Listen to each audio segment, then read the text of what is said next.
کوڕینە خۆتان بە کوژ مەدەن، دوایی لە ئێزگا شمشاڵێکی شکروڵای بابانتان بۆ لێ ئەدەن و هیچی تر. شەهاب کەریم لە کتێبی مێژوویەک لە لولەی تفەنگەوە دەڵێت هۆکاری دانوستانی یەکێتی لە سەرەتای سەرهەڵدانی شۆڕشی نوێی گەلەکەمانەوە لە ئەنجامی بڕوانەبوون و ڕانەهاتنی سەرانی ئەو سای حیزبە سیاسیەکان بوو بە پێکەوە ژیانی دیموکراتی و یەکتر قبوڵ نەکردن. ڕژێمی بەعسیش هەمیشە لە هەوڵی دەستوەشاندندا بوو لە هێزی پێشمەرگەی کوردستان و بە یەک چاودەیڕوانی حیزبەکان و هەموویانی بە دوژمنی سەرسەختی خۆی دەزانی. کوردیشی بە بێگانە دەزانی لە خاکەکەی خۆیدا. تەنانەت ئەوسی خوڕوت چەکدارە کوردانی کە هاوکاری بوون و هەمیشە لە شەڕی دژ بەهێزی پێشمەرگەدا بەکاری دەهێنان ئەوانیشی بە دوژمنی خۆی دەزانی. لە تیپی 47 پیرەمەگرون لە مەڵبەندی دوو لە نزیک گوندی تووەسپی دوو پێشمەرگەی قارەمانی تیپەکە دەگەنە گوندەکە. ئەو دوو پێشمەرگەیەش دارای سەعدی بەگ و ئازاد باپیر بوون. دارای سەعدی بەگ بۆ دیداری دایک و باوک و کەسوکاری دەچێتە ئەوێ.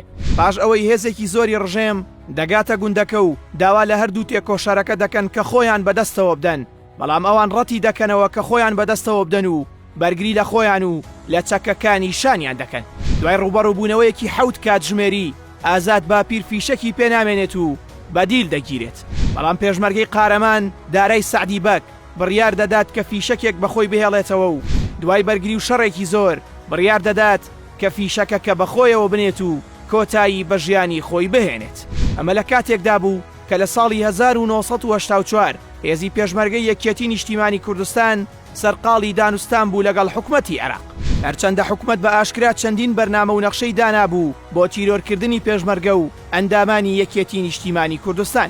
لەبەرەوەی ئەو ڕێکەوتنە لە ئارادا بوو پۆل گەنجانی سلێمانی و شار و شارۆچکەکان پەیوەندیان بە هێزەکانی یەکێتی نیشتیمانی کوردستانەوە دەکرد. ئەو پێشمەرگانەی کە لەو سەردەمەدا پەیوەندیان بە شۆڕشەوە دەکرد ناویان نابوون پێشمەرگەکانی مفاوەزات.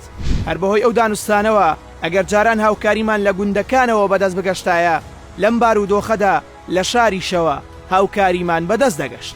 لە سەردەمی مفاوەزاتدا خەڵکی زۆر بوونە قوربانی بەهۆی ئەوەی ڕژێم هیچ کات لە ڕاستیدا ویستی ڕێکەوتنی نەبوو لەگەڵ کورد، بەڵام وێڕای بێهودەیی دانوستانەکان ئێمە هەر درێژەمان پێدەدا. کەرتی شەهید سەلاح ڕوودەکەنە ئەو گوندەی کە دارای سەعدی بەگ خۆی تێدا شەهید کرد. ئەو کات هێزێکی زۆری ڕژێم بە ئۆتۆمبیل و تەنانەت کۆپتەریشەوە هێرشیان کرد. کاتێک ئەو هێرشە ڕوویدا یەکێک لە پێشمەرگەکان هاواری دەکرد کوڕینە خۆتان بە کوژ مەدەن، دوایی لە ئێزگا شمشاڵێکی شکروڵای بابانتان بۆ لێ ئەدەن و هیچی تر.